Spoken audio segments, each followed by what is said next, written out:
by cutting to the ball in the post-truth apocalypse. I'm Ben, and this week I'm hanging out with Mike. Hello. Claire. Hey. Pete. Hello. This is our sister show to Cut into the Ball, where we bring you our weekly world of the weird as we found on the World Wide Web this week. What have we got for us, Mike? Where can they find us on Facebook too?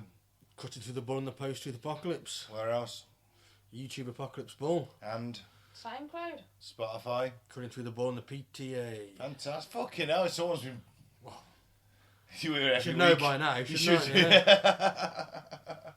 Doing his 9 own years. I listened to it multiple times in the course of the week, and we thank you. So the public has been lied to. Secretly made documentary insists that aliens exist. The Age of Disclosure is a new film featuring high-ranking government officials who claim proof of extraterrestrial life has been covered up. I listened to this guy on Rogan this week. His film's on my list. Yeah, have you guys heard of this yet? No. Just came out a few days ago, I think. Yeah. I haven't seen it yet. No, I haven't seen it yet, but it's meant to be incredibly good. What's it on? Do we know? It's on Amazon to rent or buy, but I'd imagine if you were creative, you could probably find it somewhere. You can certainly watch a trailer on YouTube. Director Dan Farrow grew up with aliens. Did he? Alien parents? He did. Did you never see that show, My Step-Parents Were Aliens? As a child of the 80s and 90s, pop culture was awash with extraterrestrial sightings. You know, and how can you be a kid without watching movies like E.T. and Close Encounters, TV shows like The X-Files, and not end up curious What about Alf? Don't forget Alf. Yeah, but he's a cat-eating cunt. Oh, he was, wasn't he? Yeah, cats, for fuck's sake. Well, does the US government, or not, hold secrets from the public? And Farrar's exposure to otherworldly beings in fiction kick-started an interest that's now morphed into a professional quest. And this is the subject of his documentary debut, The Age of Disclosure. And here Farrar makes a case that the United States has been hiding for decades a font. A font. A font is bigger than a font. I guess it is, isn't it? Information related to UAP, unidentified anomalous phenomena. I got through it. Nearly. There was anomalous. Anomalous, I was close. The acronym rebrand of the stigma-ridden UFO. I like UFO still. It's warm and fuzzy and nostalgic. It would be easy to assume that this is the stuff of tinfoil hats and Reddit forums, but in some ways this documentary's pseudo-narrator Luis Elizondo, who might be a disinformation agent You or don't might like not him, do you? be. I read his book and I was quite convinced, and then I saw some of the stuff he'd released get debunked really easily and thought, I'm 50-50 on Louis, Yeah. to be honest. But, you know, his book was very good. There's a reason why Farrar gravitated towards Elizondo, who also serves as the executive producer in the film, and that's he's got allegedly genuine credentials, a former Pentagon official who helped lead the Advanced Aerospace Threat Identification Program, or ATIP, he eventually left his role in 2017, claiming the department was hiding vital information from the public. He also claims there's a powerful disinformation campaign from the Department of Defense to discredit his work. And making a point to only interview people who have direct knowledge of these programs from working within the US government was a North Star for Farrar, who had served as a producer on several films, including Steven Spielberg's Ready Player One. So he's got credentials, this guy. Yep. While filming The Age of Disclosure, as more former officials and experts got on board, it helped to convince others to take part. And Marco Rubio, the Defense Secretary of the US, appears in this documentary. Oh, so there's, you know. There's legit people on here. These aren't just like, oh, I was a colonel. This is like the current serving Deputy Director of Defence. Arguably the second most powerful person in the country. Which is, you know, impressive. To be fair to Rubio, is really down to reveal more. But can't. One of his early commitments came from Jay Stratton, a defence official who helped start ATIP and is also an executive producer on the documentary. Stratton had an established career investigating UAP and non-human intelligence life. Non-human intelligence life. That's not written right, is it? I think you should be intelligent. It should be. I can see why they've done it, but yeah. Well, on behalf of the government, and was responsible for briefing senior lawmakers in Congress and the White House. To quote him, "I have seen with my own eyes non-human craft and non-human beings," he says plainly at the beginning of the film. That's a bold statement, isn't it? It's a very bold statement. It really is. After Strahan agreed to break his silence, it had tremendous ripple effects on the rest of the film and convinced others to come forward. And obviously I mentioned the current Secretary of State, Marco Rubio. That escalated things. The next thing you know, General Jim Clapper was participating. What a name, Jim I was just Clapper. thinking, General Clapper. Jim Clapper. Is that his real name or his porn name? I'm gonna become Jim Clapper. Actually, no one would work with you, would they? No. I think you got the clap. You could just clapping them ass cheeks, so couldn't you? He was the former director of national intelligence under Barack Obama, though, in all fairness, which that's quite impressive. Director of national intelligence, you've probably got them all working for you, or certainly collaborating, haven't you? You got to know a few things, haven't you? You've certainly known a few things. The sheer wealth of contributions, 34 to be exact, from members of Congress across the political spectrum, as well as people with rich national security experience, many of whom might balk at the prospect of a cable news hit, let alone an independent documentary, certainly lends a veneer of credibility. Off the bat, you're confronted with a propulsive string score and a supercut of former military and intelligence officials ensconced in armchairs, and they all offer brief summaries of their CVs, spell out that we're not alone, and why the American public ought to know more about it, which I think we all do, don't we? Yeah, I think we all want to know more about it if it's real. No shit. Yeah. Apparently, they did a list. It was like back in the 60s or 70s, and they'd met with aliens, and they did a pros and cons list. Everything from like the economy to religion to society to, advanced technology and all that. And the cons outweighed the pros in their eyes. I don't see how. Well, I don't, but apparently it would just cause mass civil and societal unrest. I mean, Well, religion's going to obviously take a fucking hit for a start, because obviously God created man in his own image. Well, so will hoarding all the wealth, but they're doing that. Yeah, but that's benefiting them, isn't it? This is benefiting them as well, isn't it? Well, some people high up within the military-industrial complex. How would it cause unrest if they're not gonna, if they're not gonna bomb us and enslave Well, that's the thing, us? we don't know, do we? If they've had discussions with them and hadn't Well, met no, I them think in the they- past. Well, we don't know about that. Well, we all know that Eisenhower met them back in the 50s. Well, I do. We've talked about it many a Allegedly. time. And the Grenada Treaty. People are pissed off about fucking other people coming to their country. Imagine there's aliens coming to another planet. Oh yeah. Fucking hell. It's in District 9, isn't it? District 9, perfect example. There you go. That's, for a start, going to get people pissed off. But then again, Reagan said in that speech at the UN in the 80s, I wonder what we could accomplish if we all just came together as human beings because there was an external threat. I'm paraphrasing, that's not the exact words, but what he was saying. If something came from beyond us, imagine if we just put aside our differences and fucking united. What would it take? He's asking what it would take, basically, and he came to the conclusion that was it. Well, that's what they don't want, innit? Of course, They don't want us united. No.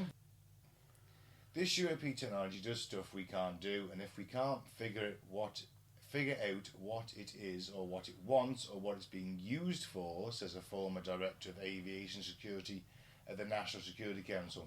The former chief scientist for ATIP claims that those who are tasked with ensuring information about UAPs doesn't leak will use whatever tool they can to try to convince people they shouldn't come forward. And meanwhile, a former defence official notes that if we're able to understand the technology that we're observing, it opens the door to so many potential beneficial impacts, including clean energy. And that's spot on. If this stuff is like clean energy, why are you holding it back? Yep, holding back the human race. There's literally an energy crisis, and you're holding back clean energy. Well, we know why, don't we? But, They can't Yeah, make money on it'll it. be money. It all boils down to, innit? Money and power. in many ways, Rubio offers one of the more convincing arguments. He says that much of the research and intelligence about UAPs is on a need-to-know basis, with incoming administrations being left out of the loop on the details, but that begins to ramp out control, he notes, leading to a lack of transparency that might give US adversaries a head start by analysing UAP technology. It's a theory that sounds all the more convincing coming from the noted foreign policy hawk who spent time in the Senate spearheading a bipartisan effort to understand more about UAPs. And of course, if everyone else gets them, you're fucked, on you? You've lost your lead. So quick you can back engineer this stuff. But it's not just crashes, it's like literally these things are being sometimes get left outside Air Force bases as like gifts. Just left there, just parked outside the fence. So put yourself in the shoes of the US government and military officials in the 40s, for our side, explaining that fresh off a Second World War victory, the Truman administration couldn't exactly tell the people that we're in another conflict we can't protect anyone from because we don't know anything about it. Well, you can kind of understand that in a way, can't you? Yeah, totally. But obviously, you just don't, when the it's US takes superiority because of the 47 Roswell crash. But it's been 80 years now. It has. So you're trying to tell me they don't know anything about them in the intervening 80 years? They haven't found anything else out? Oh no, we've been back engineering their shit. We've been meeting with them. Well, there we go. So in the 40s, you can understand. Oh yeah. It's a new phenomenon. They don't know what it is. Surely over time, they've known more. Of course they They'll have. disclose it, but they won't, will they? When the US found out that other countries like Russia were capturing and retrieving UAP technology, here we are now with where the people who run our country are not aware of the facts. Those people are supposed to be aware of significant information like this that has high stakes for us. And at a base level, the public deserves to know the truth about fundamental facts, like we're not alone in the universe. So yeah, it's coming out. Watch it if you can, listener. I will certainly be giving it a watch. The truth is out there, as a wise man once said. Might well be. Next one. Okay, David Bowie was so out of it, he became convinced that Satan lived in his swimming pool. Well, in all fairness, there is a theory that Bowie sold his soul. Yeah. So, Let him use his pool. and it was It's a cool down, it's hot now. Part of the deal is Satan gets to use his pool. You put it in the fine print. I get to use your pool every other Sunday. He made the crazy claim to director Cameron Crowe, who was invited to the singer's home in Beverly Hills in LA when he was a music writer. The rock star was 69 when he died in New York in 2016. Wow. I mean, it was that long ago. It's mad, isn't it? 10 years nearly. But I can't believe he's only 69. 69, dude. Yeah. Well, apparently he was at the height of his coke use during a series of 1976 meetings. Cameron, 68, said Bowie could sometimes slip into the manic behaviour of a man playing whack-a-mole with a plethora of demons. Ooh, a plethora of demons. That does sound fun. Over the months, I became acclimated to the normality within his insulated lifestyle. He was easy to be around and forever obliging. In other words, he bought me drugs. Isn't it? Forever obliging and easy to be around. We were both on drugs together and he paid. I'm imagining so, yeah. That's pretty much it, innit? That's what he's insinuating. Sometimes there might be a hexagon drawn on the curtains in his bedroom or a bottle of urine on the windowsill. He might cheerfully take me to the edge of the indoor swimming pool adjacent to his bedroom. And? The only problem with this house, he said, is that Satan lives in that swimming pool. It was as if he was pointing at a pesky problem with termites. I've seen him. Alright, Dave. In his new memoir, The Uncool, Cameron said the Thin White Duke also told him he studied mind control and was obsessed with the dark arts. Can I just say that the Thin White Duke is one of the fucking best nicknames ever? It's up there, isn't it? It's got to be up there. He added, what convinced him to take me, a journalist, along for the ride? There was a clue in one of my early visits to the Doheny home. He was sitting cross-legged on the bed he rarely slept in. A satanic symbol was written in crayon or maybe ashes on the window shade. During the emotional chaos and drug-fueled paranoia that followed, there was certainly one thing he could depend on: the constant look of delight on my young face. The cocaine, it seemed, was always in the service of a project or his latest research expedition. Sometimes it would be a painting or a biography or the writing of a song. So there was a lot of cocaine going on. Yep. So yeah, that's it pretty much. Was obsessed with the occult, Bowie, you know. I like it. And he had Satan in his swimming pool. Well, you know, read the fine print. Always read the fine print. Oh, another star. Right, Robbie Williams says he's going blind because of fat jabs, but won't stop using them. Wow. Oh dear. Yep, he's willing to risk his eyesight. Wow, that's impressive. How long has he been fucking using them? Or he's just going blind. Well, he's using the weight loss jabs, and the singer admitted that things are getting worse with his sight, but insisted he's not going to stop anytime soon. It's obviously one of the side effects, isn't it? Sort of. It's a bad side effect, isn't Bad, it? it's a very bad side effect. It's a really bad side effect. So the rock DJ star, 51, said he is certain that the weight loss jabs such as Manjaro are slowly claiming his ability to see. He's only claimed it though, hasn't he? Well, it's a bit of a bold claim if you haven't been to, you know, your doctor and gone, this is happening to I'm me. going blind. Well, he's- Oh, you look bloody thin though, mate. He certainly does.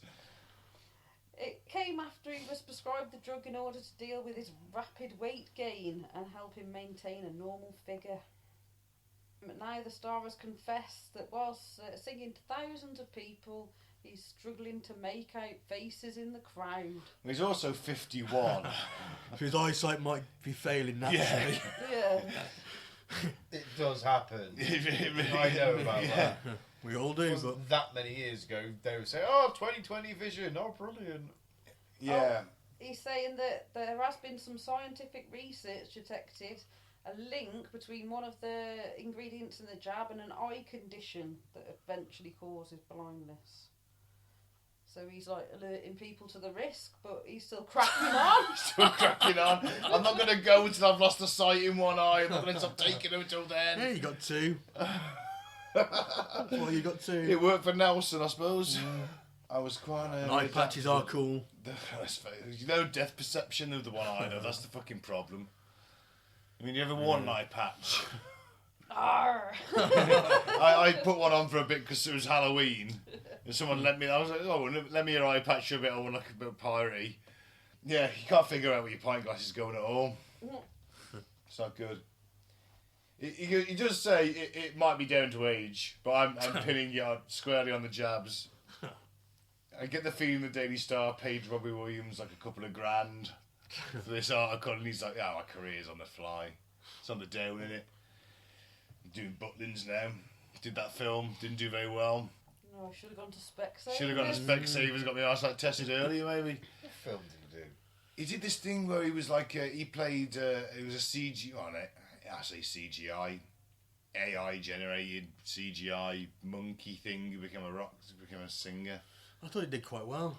I heard it was crap and it flopped, but they spent loads of money on it. I want to watch that. Might be a movie pick, he's fuck been a it, Robbie why not? fan. Have you? Yeah. Yeah, 8 Shades of Me. Angels, one of my favourite songs. Every wedding, innit? Every wedding, every funeral is a universal song. He was fucking onto something, wasn't he? Yeah. Every fucking karaoke bar. Every in here, karaoke sing- bar ever, sung badly usually, Yeah. terribly badly usually, or there's a kid singing it, which is even worse. God, I hate fucking karaoke. You know, you never get anyone decent, or you're very rare, innit? When I'm there, thank you very Well, much. I'm sure you are a karaoke. I'm not even going to say king. I'm going to say pharaoh, Pete. Yep, you're right on that. Karaoke I'm alright on the pharaoh. karaoke, aren't I? I've never heard you sing it, but I'm not going to fucking argue I with do you a at this good, stage of the evening. In all fairness, I'm sure you are. I Taking do- your word for it. I do a good Righteous Brothers or a bit of Elvis, things like that. Bit of Nat King Cole. That Nat, guess kind of that's a thing. very wide plethora of genres there, Pete. I had to get plethora in again, sorry. You've been eating dictionaries again. Or is it word day toilet roll? It's exactly what it was. Ooh, plethora. Do you know what? The only time I can think of that word ever being used is in the film The Three Amigos. Ooh, God, I haven't seen that for a while. Uh-huh. When he's talking about he wants a plethora for his party because he doesn't understand what he's trying to say, and he's like a plethora. The Spanish guy, the bad guy. That's been a long time. Remember, mate. he says the word plethora in it. Yeah, I know, weird. Well, either way. Now he has changed his entire dosage and wearing a new set of glasses, he can see properly. He said that he has heard other testimonies from people who have complained of worse eyesight after taking up the drug, and noted people need to be more aware of the risks, and they may take on by administering the jab to themselves. But despite this, Robbie admitted that there would be no way he would be ending his prescription anytime soon. I'm that sick, I'd probably stay on it until one sight in one eye had completely gone. You're right, Ben. But what if he loses both eyes at the same rate and he's just blind? He's like, oh, fuck, I didn't think this through, did I? Oh, Robbie Williams, you weren't known for your brains, though, were you? Clearly not. The price of celebrity. Vanity? Yeah. Vanity, yeah, you're absolutely Celebrity. right. Yeah. Because vanity comes hand in hand with that. Does. I mean, he is like, you know, he was always a bit chubby, wasn't he? Robbie, known for it. Or Yeah, not chubby, but to be yeah, fair, he wasn't skinny, was he? in all fairness, that's where I see this coming from. Because what was his nickname? The Fat Dancer from Take That. Easy to see why that might have given him a complex about his weight there, isn't it? Yep. Sad, innit? Yeah, yeah. Especially if you're going to go fucking blind because of it. Or he's just getting older. He's 51. I'm sure he needs glasses at this point. You wouldn't want to go blind as well, because his missus is quite hot. Well, I wouldn't want to go blind anyway. If you wouldn't want to go blind, And you for wouldn't wanna anything. not- you know what I mean? If you've got to ming your wife, it's okay to go blind.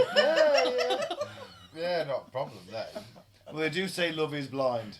Yeah. You can picture whoever you want for her then, couldn't you? We can. You know what I mean? Love is My blind, it wife helps looks her like down. Cindy Crawford back in the 90s. Mind, she's probably still quite hot. I'd imagine she is. Okay, and finally, Why do I always get ones like this? I don't know. Right, Pure coincidence. Children are left screaming after hardcore porn appears on a ferry's TV during crossing to France. children left screaming. From France to England. The entire 90 minutes. Yeah, they left it all on. Like. So, children were left screaming after hardcore porn started playing on telly. The ferry company DFDS issued an apology after the pornographic film was mistakenly broadcast during a voyage from Dieppe to New Haven last month. I was trying to think TFDS is double sexual. So, you know what you let yourself in for? double People fucking who double just sexual. didn't read the description. Double fun, double sodomy. So the company, Double Fun Double Sodomy, said it was very sorry following the incident it saw an adult film shown on the lounge television after passengers had watched the Formula One Grand Prix. Well, it's So it followed the Formula One? with the Grand Prix. I knew I shouldn't have left. I knew I shouldn't have turned over after Lewis went off. God damn it. Oh, I know this is horrific, but I still find it very funny. I don't know why. I can't help it. I'm really sorry. So here we go. Here, I'm going to put a little bit more of a spin on this now, because this next sentence tells you a story. This mistake resulted in children being exposed to what one passenger described as hardcore porn. Oh, so it's one passenger. So one passenger has described it as hardcore porn. So, in reality, Was it a bit like Topless Darts back in the 90s? Early 2000s? Something like that's gone... Something with a woman with her boobs out. And they go, oh my God, it's hardcore porn! And they were the only person screaming, I'm guessing. And the children. No children were screaming Did at say.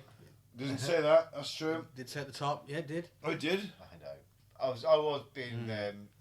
sticking a bit of a satirical twist on it. So a group of passengers had asked to watch the race on public TV, with DFDS claiming they were not aware that the film was due to play afterwards. Ah, so they're watching normal telly and then like the Red Shoe Diaries has come on and... No, like back in the day on Channel 5. This is the thing, it would have been for Channel 4 potentially. So if the... I'm assuming it was a it's not gonna French be hardcore channel. Then. Yeah, no. but The Euro channels late at night. Was it in the day? could have been time difference, depends where the Formula One was. Last month you had the Americas and things like that. So you had Brazil, things like that. So there was like complete different Could have been- end of the time zone. Could have been 3-4 in the morning. So if it was, there was a couple of Formula Ones that were played at about 1-2 o'clock in the morning here. Yep. So there is a good chance it could have been that one of those airings. How long And is then it? there's been something like, and it wouldn't have been hardcore porn. It would have been fucking soft porn on terrestrial telly. I'm surprised someone's sailing from Dieppe to New Haven. Dieppe, you know, they're French, they're nearly Belgian, they're quite sexy adventurous. I'm surprised they described it as hardcore. Unless it was full on penetration. But have a little more of a look, see if it does. Either way, probably shouldn't have happened, should it Oh, really? God, You it's know, awful, shouldn't have happened. yeah. I like the Lisbon airport incident. That's an odd one. Someone got their Bluetooth connection mixed up, didn't they? On that one. Mixed up. I don't think they got it mixed up. I Well- think they did it on purpose. Now, the Lisbon incident when porn was mistakenly played at an airport in Lisbon. Yeah, that was done on purpose. Yeah, it probably was, wasn't it? That wasn't a mistake. That was done on purpose over the Though- Loudcom, wasn't it? Although it was again playing around 3 a.m. So I suggest the security guard was feeling a bit rowdy at that point, wanting to keep himself awake. Yeah. Yeah, there's not too much context to this article, I'm afraid. So you can't. It doesn't say what time of day it was, things like that. Because if it was at fucking 11 o'clock at night and they just left on whatever was on at the end of Channel 4 Formula 1, then alright, if a bit of boobage was played, then I'm sorry, that would be the parents bad for letting their children be watching telly at 12 o'clock at night or whatever, and then boobs coming on and then being horrified by it. Yeah. That's anybody nowadays knows past fucking Watershed, there's a chance they're going to say the F word and show boobs. Maybe the odd flaccid penis or a little bit of 80s bush. Pete, you But sound it like ain't you know a gonna lot about this. But it ain't going to be any more than that. But it's not. You don't see anything more than a corner of a flaccid penis or a bit of a bush on normal telly. You don't. Claire? Are you in agreement? Well, you only get more from porno and it things, happened, don't you? and you know. No, I without- think it was somebody. You know. Without the They context. could have covered it up with a sheet or anything, couldn't they? I think it's changed the channel They in the end. swiftly changed it at the I end would of the imagine day, so, didn't they? yeah. But without the context, you don't. That's what I'm saying. It's like it's hard to. If it was 1 o'clock in the afternoon, then what the fuck were they playing? Someone's that ain't just whatever followed it. That's something fucking. I found the whole thing quite amusing, in all fairness. Horrifying is amusing, because you can't laugh at the horror. Yeah. What can you laugh at? It is amusing to an extent. At the same time, it's all fucking natural, isn't it? At the end of the day, so kids are going to see it at some point. They're going to figure it out eventually, Yeah, aren't they? why not? Why not fucking get a lesson on the ferry on the way back home from France? Why not? Who hasn't? Want to subscribe to Pete's Flaccid Penis Report? He'll tell you where the flaccid penis is in each show. I'll tell you exactly which time, second. I'll give you the exact frame to pause on. Pete's don't worry. Flaccid Penis blog. If you watch Game of Thrones, you basically pause it every other second. My mum started watching Spartacus, and Oh, she you was pause like, it every second, basically. Yeah, That's what I pretty gathered. much in that show. There's a I've lot, never watched it, but I've heard about a lot it. of nudity Oh, in that show. I bet I can just imagine my mum going, "Oh, Paul, let's watch Spartacus." Like, you know, Oh, Paul, why thinking- doesn't yours look like that? No, imagining it's going to be something like the old film or something like that, and then she's like, "Oh, this is a bit fruity." My mum and dad were watching Game of Thrones because I'd suggested to them it was a really good series, and I said to them, "But just don't ever watch it if I'm in the house." Like, simple as. Why? Is that? Don't worry about that. You'll find out if you watch it. But yeah, they were quite into it, and then they started watching Spartacus, and they said, "Oh, you thought Game of Thrones was what raunchy? Oh, watch this, son." No, thanks. You've just told me to, so I'm not. I will never watch an episode, and I haven't. I've never been able to watch an episode, and I think purely because my mum and dad watched it, and my mum enjoyed the fact that it was quite sexy. Oh, fucking hell. Well, on that note, Yeah, sorry. on that bombshell, Hi, mum and dad, if you're listening. I'm Ben. Thank you very much for listening. Don't do the flavour aid. Don't join a cult. I've been Mike, thanks for listening. Peace out. May the force be with you. I've been Claire. Cheers for listening, and don't go blind for vanity. I've been Pete. Claire nearly forgot what she wanted to say. And You're stalling because you have forgotten. Damn, you figured me out. No, just surely you know what's on the fucking telly. Don't put porn on for children. Unless it's education. By the Radio Times. Keep a great British institution going.